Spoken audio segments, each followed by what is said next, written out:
बिस्मिल्लाहिर्रहमानिर्रहीम। अस्सलाम वालेकुम नाज़रीन, पॉडकास्ट स्पोर्ट्स गपशप विद जुनैद खलील नैनीताल वाला। इसके साथ मैं हूं आपका मेज़बान डॉक्टर बुलंद इकबाल। मेरे साथ मौजूद हैं group managing director Medicam group of companies और वेटरन क्रिकेटर जनाब जुनैद खलील नैनीताल वाला। अस्सलाम वालेकुम सर। वालेकुम सलाम। खुश आमदीद कहते हैं आपको। नाज़रीन, आज के पॉडकास्ट में हम बात करेंगे पाकिस्तान क्रिकेट टीम की परफॉर्मेंस और अपसेट्स के हवाले से।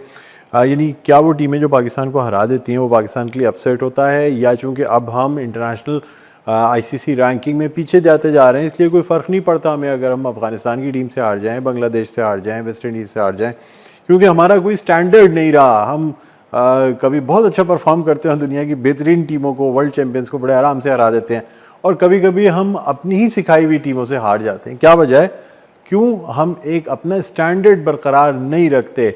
क्या ये हमारी मसनूआत की तरह है कि हम किसी चीज़ में भी अपना स्टैंडर्ड बरकरार नहीं रख सकते? हम स्पोर्ट्स में क्यों एक कंसिस्टेंसी के साथ नहीं चल सकते? इन तमाम चीज़ों पे बात करेंगे।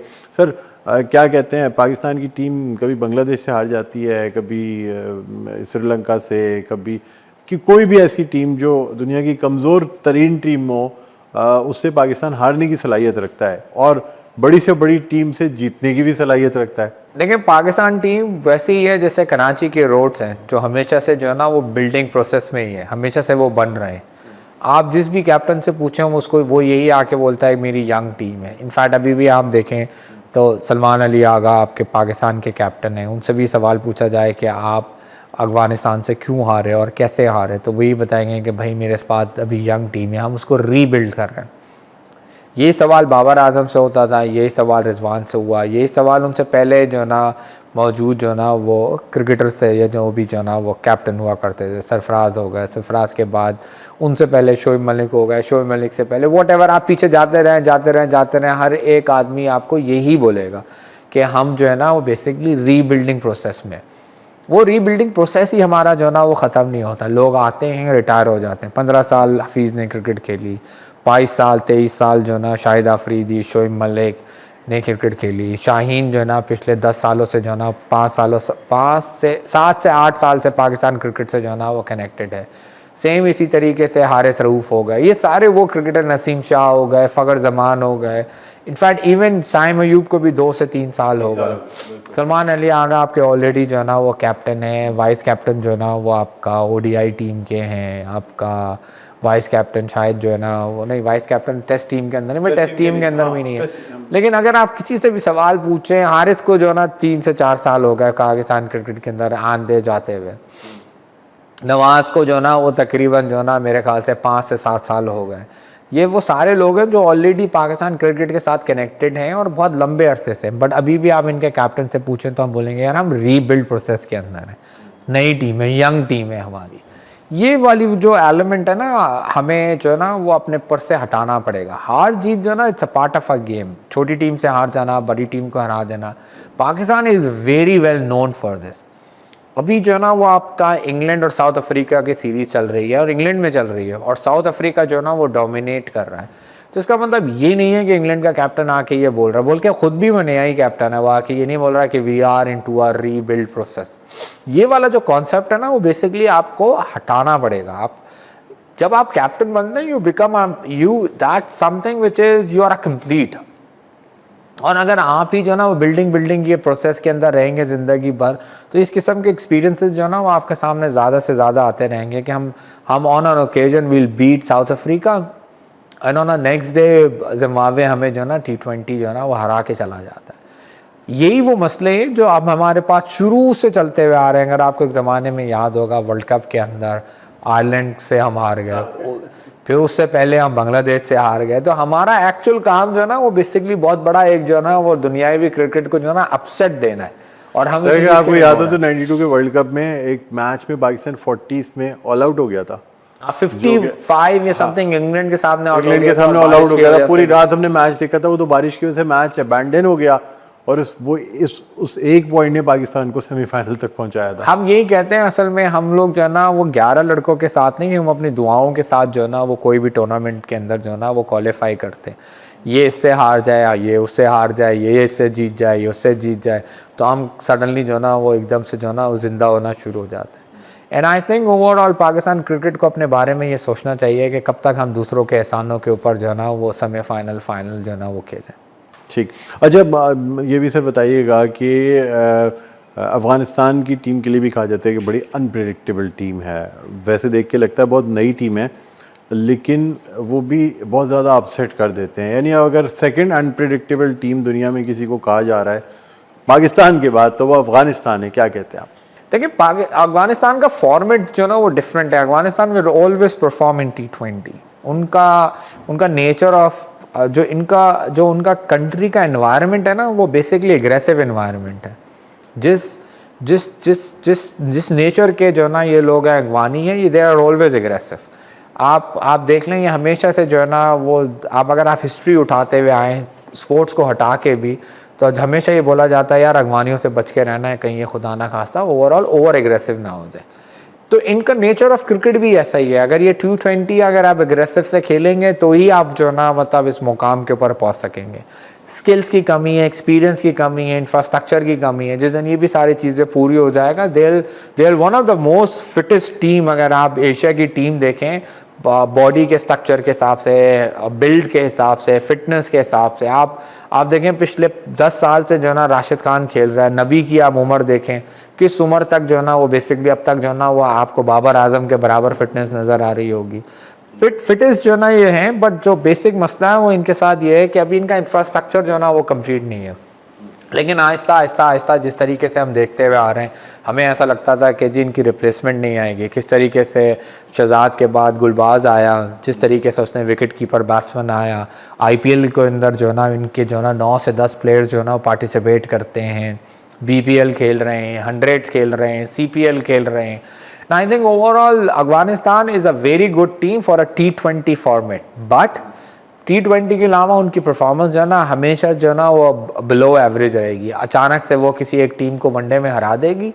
टेस्ट तो इट्स वेरी रेयर, क्योंकि उनको टेस्ट सीरीज़ ही बहुत कम जो है ना वो मिलती है। बट आप जब भी देखेंगे वो T20 में जो है ना अबव एवरेज खेलेंगे, वनडे एवरेज खेलेंगे, और टेस्ट जो है ना वो बिलो एवरेज खेलेंगे। This is basically their nature. जब इनका इंफ्रास्ट्रक्चर ठीक हो जाएगा, 10-15 साल ये इंटरनेशनल सर्किट के अंदर गुजार लेंगे, फिर आहिस्ता आहिस्ता आप उनसे उम्मीद रख सकते हैं कि इनकी क्रिकेट बेहतर होना शुरू हो जाएगी। Sir, T20, one day and test, एक तरफ ये कहा जाता है कि जी टेस्ट में बड़ी एनर्जीज चाहिए होती हैं, दूसरी तरफ ये कहा जाता है नहीं जी यंग प्लेयर्स को T20 में खिलाना ज़रूरी है, T20 बहुत फास्ट क्रिकेट है, उसमें एनर्जी, टेक्निक, सारी चीज़ें चाहिए। असल में सर है क्या वाकई T20 में आपकी एनर्जीज, फिटनेस, यंग एज की ज़रूरत होती है, या टेस्ट में it's a long run, stamina ना हो 40s या लेट 30s के खिलाड़ियों के लिए? जैसे आपने कहा कि 5 दिन धूप में खड़े होकर क्रिकेट खेलना मजाक नहीं है, क्या कहते हैं आप? देखिए, नेचर ऑफ अगेन तीनों का नेचर अलग है, तीनों की रिक्वायरमेंट्स अलग है। आप वनडे जो है ना वो बेसिकली है आपका 50 ओवर का गेम, 2 बॉलों का गेम। 40 ओवर के बाद फॉर्मेट चेंज हो जाता है, 1 बॉल आ जाती है। आपको स्कोर जो है ना वो 300 जो है ना प्लस चाहिए, बट इसका मतलब ये नहीं है कि आप जाके पहली बॉल से जो है ना वो रैश हो जाए, पहली ओवर में उठा के जो है ना मार लें। T20 20 ओवर का गेम है, 10 विकेटें आपके हाथ में। आपको मालूम है आपको 180 से लेके 220 रन के दरमियान में जो है ना वो बनाने। टेस्ट क्रिकेट जो ना टोटल गेम है टेम्परामेंट का। आप उसके अंदर इंतज़ार करते रहें आपको हर ओवर में किस तरीके से जो है ना वो बॉल मिलेगी। बट तो अब तो इनफैक्ट इंग्लैंड ने टेस्ट क्रिकेट को भी जो है ना वो वनडे के जो है ना वो मुकाबले में बना दिया। और जितना इंटरेस्टिंग अब टेस्ट क्रिकेट होती है, शायद ही वनडे जो है ना इतना इंटरेस्टिंग हो। लोग ये बोल रहे थे कि एक ज़माने में कि जी टेस्ट डाई डाउन हो जाएगा, बट मुझे ऐसा लगता है कि वनडे डाई डाउन हो जाएगा, क्योंकि टेस्ट में भी इंटरेस्ट आ गया है, T20 में भी इंटरेस्ट आ गया। वनडे अभी भी जो है ना वो थोड़ा सा प्रोलॉन्ग लगना जो है ना वो शुरू हो गया। तीनों की स्किल्स अलग है, और वो तीनों की स्किल्स के तीनों के अलग जो है ना फॉर्मेट के जो है ना वो प्लेयर्स हैं, और हर एक फॉर्मेट का एक अलग टेक्निक है, एक अलग जो है ना प्रोसीजर है। वो अलग प्रोसीजर हर प्लेयर्स के ऊपर अप्लाई होता है। ज़रूरी नहीं है, आप जैसे आप फ़खर ज़मान को देख लें, ही इज़ इन 36-37 उनकी उम्र है, आइडियल प्लेयर हैं आपका T20 के। अब बोला जाए कि इनको आप टेस्ट खिलाएं क्योंकि ये एज हो गई है, तो ऐसा नहीं है। अब बेसिक जो है ना आपका गेम क्या है, आप कितनी हाई रिस्क क्रिकेट खेल सकते हो, कितनी लो रिस्क क्रिकेट खेल सकते हो, उस हिसाब से आपको प्लेयर देखने होते हैं। जज करना टेम्परामेंट एंड टेक्निक है रादर देन फिटनेस या एज, उससे बेहतर नहीं, ये फिटनेस तो जरूरी फिटनेस है। लेकिन ये कि आपके टेम्परामेंट मेन चीज़ है कि क्या आप स्ट्राइक रेट को 100 से अबव ले जाके खेलते हैं या आप रोकते रोकते रह जाते हैं और उसके बाद आप आउट भी हो जाते हैं। बहरहाल आपसे इस पर मजीद गुफ्तगू करेंगे, नहीं छोटा सा वक्फा है नाज़रीन, एक वक्फे के बाद दोबारा आपकी खिदमत में हाज़िर होते हैं। कहीं ना जाइएगा, देखते रहिए स्पोर्ट्स गपशप विद जुनैद खलील नैनीताल वाला।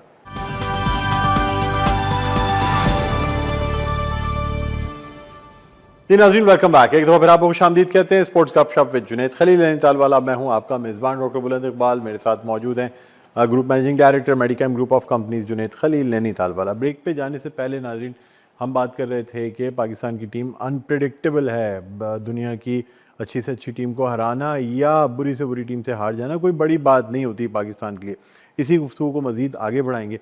सर, अभी जो हमने रिसेंट सीरीज़ देखी पाकिस्तान की, कभी वेस्ट इंडीज़ के साथ या आपका बांग्लादेश के साथ, अब कहीं पे भी कोई कंसिस्टेंट परफॉर्मेंस नज़र नहीं आई, जबकि हम टीम को कंटिन्यूसली चेंज कर रहे हैं। कभी हम पुराने प्लेयर्स ले आते हैं, कभी हम मोहम्मद रिजवान और बाबर आजम को आउट कर देते हैं, फिर हमें लगता है कि नहीं शायद गलती हो गई, बेहतर ये है कि इनको एक दफ़ा फिर बुला के चांस दे दें।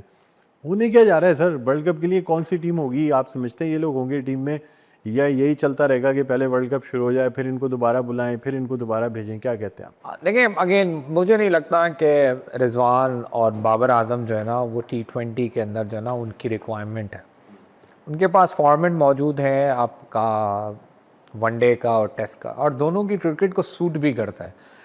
दे are technically very sound player, technical सारे गेम है उनके।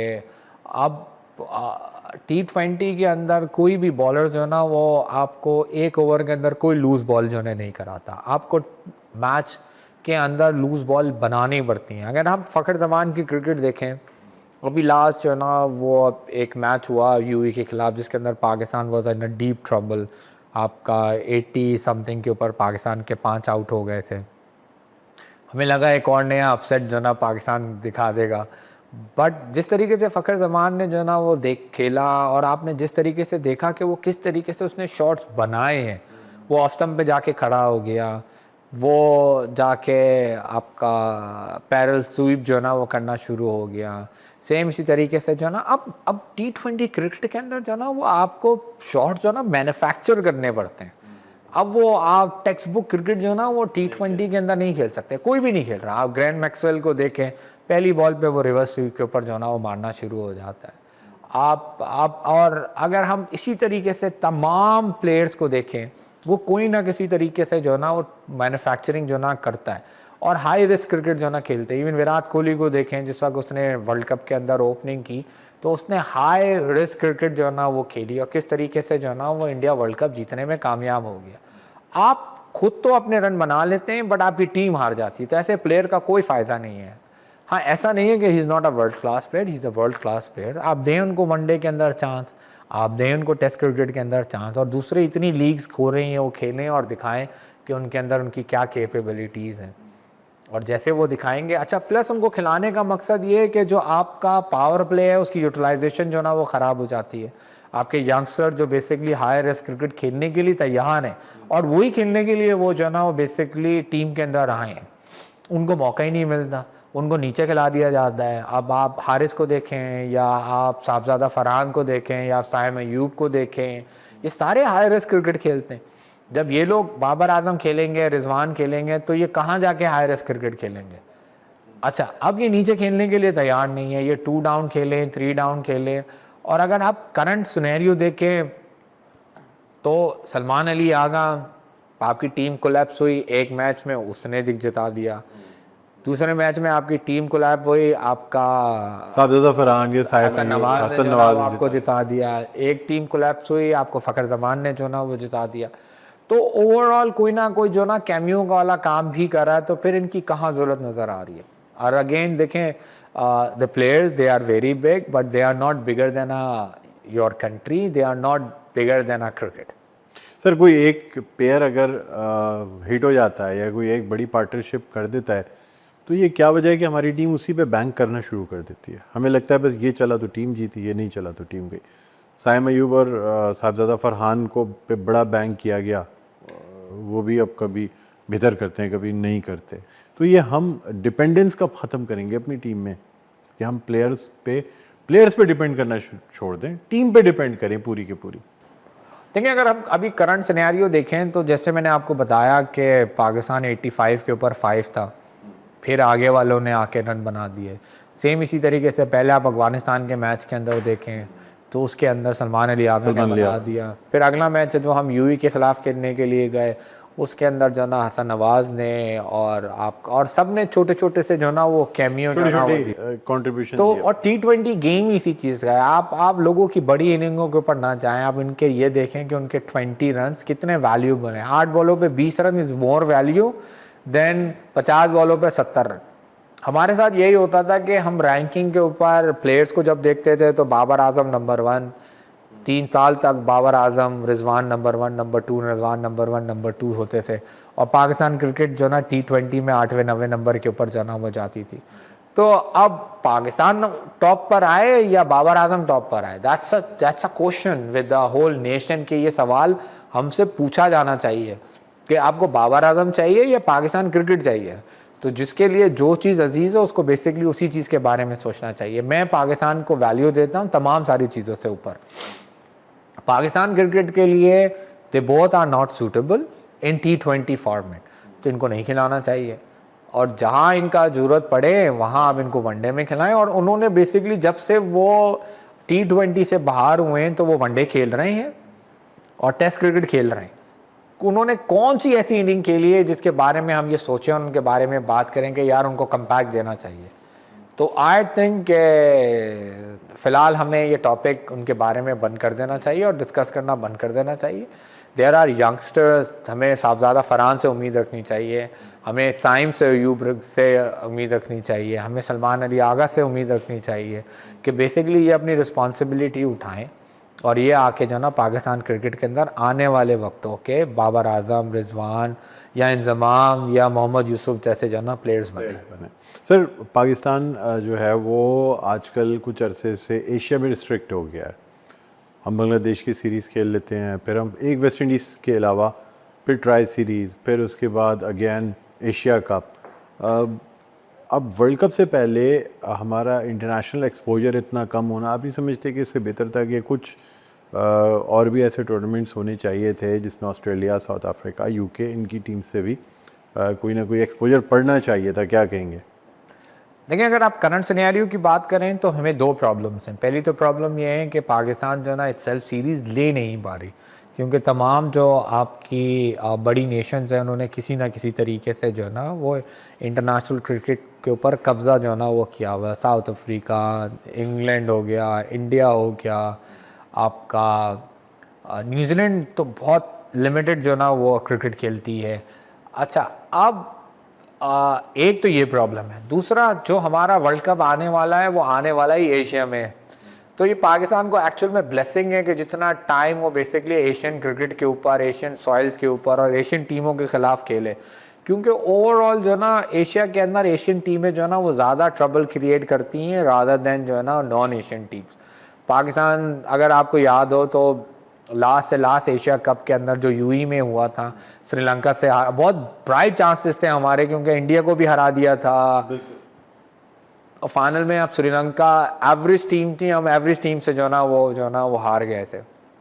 तो ओवरऑल हमें जो ना वो अपनी जो ना वो बेसिक्स जो ना वो मजबूत करनी चाहिए। और लेट्स होप के इस दफ़ा, क्योंकि Pakistan has a good spinners right now, Abrar में और सुफियान में, गुड ऑलराउंडर्स, आपका हसन नवाज़ हो गया, आपका साइम अयूब हो गया, आपका फ़हीम अशरफ हो गया, तो आपके पास वैरायटी मौजूद जो ना वो हर चीज़ के अंदर है। तो आई होप कि इस दफ़ा इन सबको जो ना ठीक टाइम के ऊपर सही तरीके से ये क्लिक हो जाए। सर, क्या कहते हैं पाकिस्तान क्रिकेट टीम के फ्यूचर के हवाले से? देखिए, पाकिस्तान क्रिकेट का फ्यूचर सेम पाकिस्तान की अपनी इकोनॉमिकल पॉइंट ऑफ व्यू से ही है। हमेशा से जो ना हम लोग हार्ट बीट की तरह जो ना अप एंड डाउन ही होते रहेंगे और कभी भी हम स्टेबल नहीं होंगे। हमारी स्टेबिलिटी हमेशा ऐसी की ऐसी रहेगी। हम कभी भी आपका ऑस्ट्रेलिया नहीं बनेंगे, हम कभी भी इंग्लैंड नहीं बनेंगे, हम कभी भी इंडिया नहीं बनेंगे। हमारे यहाँ हमेशा से जो ना फ्लक्चुएशन जो ना वो आती रहेंगी on a good day we can beat anyone and on a bad day we lost with anyone. So ये हमेशा से हमें देखते हुए आ रहे हैं और हमेशा यही चलता हुआ आएगा और ऐसा ही चलता रहेगा। बहुत बहुत शुक्रिया सर, आज के प्रोग्राम के लिए वक्त निकाला।